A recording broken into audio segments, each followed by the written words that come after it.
અમરેલી જિલ્લાના બગસરા તાલુકા પંચાયત ખાતે આંગણવાડી વર્કર અને હેલ્પરો દ્વારા વિરોધ પ્રદર્શન કરવામાં આવ્યું હતું। અમરેલી બગસરા સહિત આંગણવાડી વર્કરો અને હેલ્પરો દ્વારા આવેદનપત્ર આપવામાં આવ્યું હતું। રાષ્ટ્રીય ટ્રેડ યુનિયન દ્વારા આજરોજ વિવિધ માંગણીઓના સંદર્ભે સીડીપીઓને આવેદનપત્ર આપવામાં આવ્યું હતું। આંગણવાડી વર્કર્સ અને હેલ્પર્સ દ્વારા આંગણવાડીઓના સંતોષાતા કામથી અળગા રહેવાનો નિર્ણય કરાયો હતો।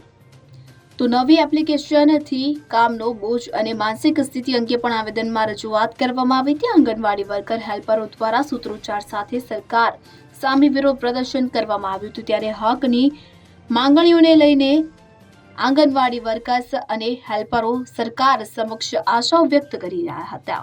મારું નામ સોનગરા હિનાબેન છે અને હું હેલ્પર તરીકે એક ફરજ બજાવું છું અને સરકાર દ્વારા અમને સાડા પાંચ હજાર અમને ચૂકવવામાં આવે છે અને સમય 9 થી 3નો છે। તો 9 થી 3ના ટાઈમમાં અમને 5,500 પોસાતા નથી અને હેલ્પર બહેનોને કાંઈ પ્રમોશન મળતું નથી। ઉંમર મર્યાદા બહાર કાઢે અને અમને પ્રમોશન મળે વર્કરમાં। હજી સરકાર નહીં અમારો કાંઈ પ્રશ્નનો ઉકેલ લઈ આવશે તો અમે ઉગ્ર આંદોલન કરશું છે। ગાંધીનગર જાશું ને ન્યાય નહીં નિવાડો આવશે તો અમે દિલ્હી સુધી જાશું। મારું નામ મણવર ચંદ્રિકાબેન છે। હું આંગણવાડી વર્કર તરીકેની ફરજ બજાવું છું। આજે અમારા બહેનો જે કંઈ પણ આંદોલન કરે છે એના મુખ્ય મુદ્દા તો પહેલાં તો અમારો પગાર વધારો, તેમજ સરકાર અમને મોબાઈલ આપે જેથી કરીને અમારા પોતાના પર્સનલ મોબાઈલમાં જે કંઈ પણ કામ કરીએ છીએ ભાઈ પરિસ્થિતિ એવી છે કે બેલેન્સના એક તો ભાવે એવા છે। બીજા નંબરમાં અમારા બધા બહેનોના ફોન પણ હેંગ થવા માંડ્યા છે। જ્યારે એવીટી એપ્લિકેશન બધી બહેનોએ જ્યારે ફોનમાં નાખી તો એ હાર્મફુલ છે, એટલે એ બધી એપ્લિકેશન અમારા ફોનને નુકસાન કરે છે। બીજા નંબરમાં સરકારને અમારી પાસેથી શું કામ કરાવવું છે કે વાત ઓછી હતી એમ પાછું બીએલઓનું કામ પણ અમારી ઉપર નાખવામાં। અમારી ઘણી બહેનો બીએલઓની કામગીરીમાં એટલી પરેશાન થઈ છે। તમે ન્યૂઝવાળા છો, તમને ખ્યાલ જ છે, ઘણા શિક્ષકોએ આપઘાત પણ કરેલા છે, એ તો બધા જાણે જ છે। અમારી બહેનો માનસિક રીતે પણ ખૂબ જ પરેશાન છે। અમે નોકરી કરીએ છીએ, બાળકોનું ભવિષ્ય પણ બગડે છે। જ્યારે પણ અમે બાળ મંદિરમાં ફોનની કામગીરી કરીએ છીએ ત્યારે વાલીઓ ખુદ અમને એમ કહે છે કે બેન તો ફોનમાં પડી રહે છે, પણ અમે અમારું પર્સનલ કામ નથી કરતા ભાઈ, અમે અમારા સરકારી આ જે કંઈ પણ એપ્લિકેશનો છે એનું જ કામ કરીએ છીએ। વાલીઓ પણ ફરિયાદ કરે છે કે બાળકોને તમે પૂરો પ્રાથમિક શિક્ષણ આપતા નથી। તે સિવાય અમારા નાસ્તાના બિલોના ભાવ પણ તમે જાણો તો જાણે સરકાર અમારી મજાક કરતા। એક બાળક દીઠ ₹1.10। તમે વિચાર તો કરો કે ₹1.10 એટલે શું આવે, શું ખરીદી અમે એક બાળક માટે। ફળના ભાવ ₹3, એક બાળકને ₹3 લેખે અમે કયું ફળ આપીએ? દિવસે ને દિવસે મોંઘવારી વધતી જાય છે અને એમાં અમારું કાંઈ પૂરું પડતું નથી। સરકારને જ્યારે અમે પગાર વધારાની વાત કરીએ તો એમની ઉપર આર્થિક બોજો આવે છે। જ્યારે એમણે 8મો પગાર પંચ વધારી અને બીજા સરકારી કર્મચારીઓનો ડબલ ભાવ કરે છે તો આર્થિક બોજ નથી આવતો। અમારો પગાર વધારો કરવામાં આવે તો એમને આર્થિક બોજ ચડે છે। બસ અમારી આ જ બધી માંગણીઓ છે અને તમારા દ્વારા સરકાર સુધી અમારો અવાજ પહોંચે એવી અપેક્ષા છે। આ માંગણીઓ સ્વીકારવા તો આગામી દિવસોમાં શું કાર્યક્રમ? આગામી દિવસોમાં આનાથી પણ વધારે આંદોલન કરવાની અમારી તૈયારી છે। બાદલિયા ભાવનાબેન છે, હું અમરેલી જિલ્લાના યુનિયન પ્રમુખ છું।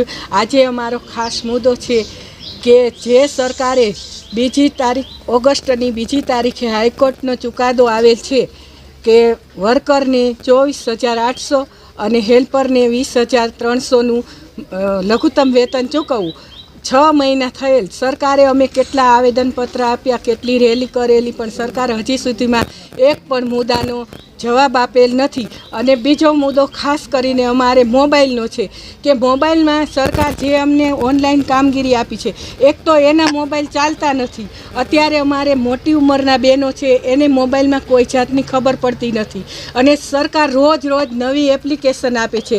નેટવર્કનો પ્રોબ્લેમ થાય, એપ્લિકેશન ચાલે નહીં, છતાં પણ અમારે કામ કરવું પડે છે। જે અમારો મુખ્ય ધ્યેય છે બાળકોનો, તે તો એક બાજુ જ રહી જાય છે કે અમારે બાળકોને પૂરો પ્રાથમિક શિક્ષણ આપવું, બાળકોને પૂરક પોષણ આપવું, તે તો બધું એક બાજુ જ રહી જાય છે અને સતત અમારે મોબાઈલમાં કામગીરી કરવી પડે છે। અને અત્યારે જે નવી એપ્લિકેશન આવી છે એવીટી, એના ઉપરથી તો સરકારને શું સાબિત કરવા માંગે છે ખબર નથી પડતી કે જ્યારે અમારા બાળકોની અમે સીધી હાજરી પૂરીએ છીએ ત્યારે અમુક બહેનોને 40 બાળકો હોય, 20 બાળકો, 25 હોય, પણ એની સામે 5 10 એવા બાળકો જ આવે છે. તો આ એપ્લિકેશન સામે તો અમને વિરોધ જ છે.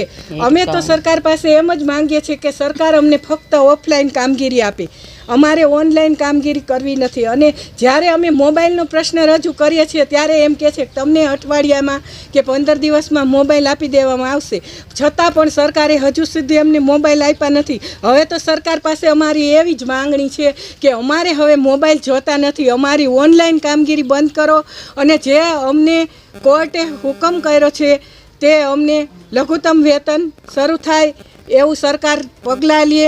અને જો સરકાર આગામી બજેટમાં કાંઈ પણ રજૂ નહીં કરે તો અમે છેક ગાંધીનગર સુધી પણ લડવા તૈયાર છીએ. અશોક મણવર સાથે CN24 ન્યૂઝ અમરેલી. હવે જુઓ દેશ દુનિયાની તમામ ખબરો તમારી આંગળીના ટેરવે. ઉઠાવો મોબાઈલ અને Google Play Store પરથી ડાઉનલોડ કરો અમારી CN24 ન્યૂઝ મોબાઈલ એપ.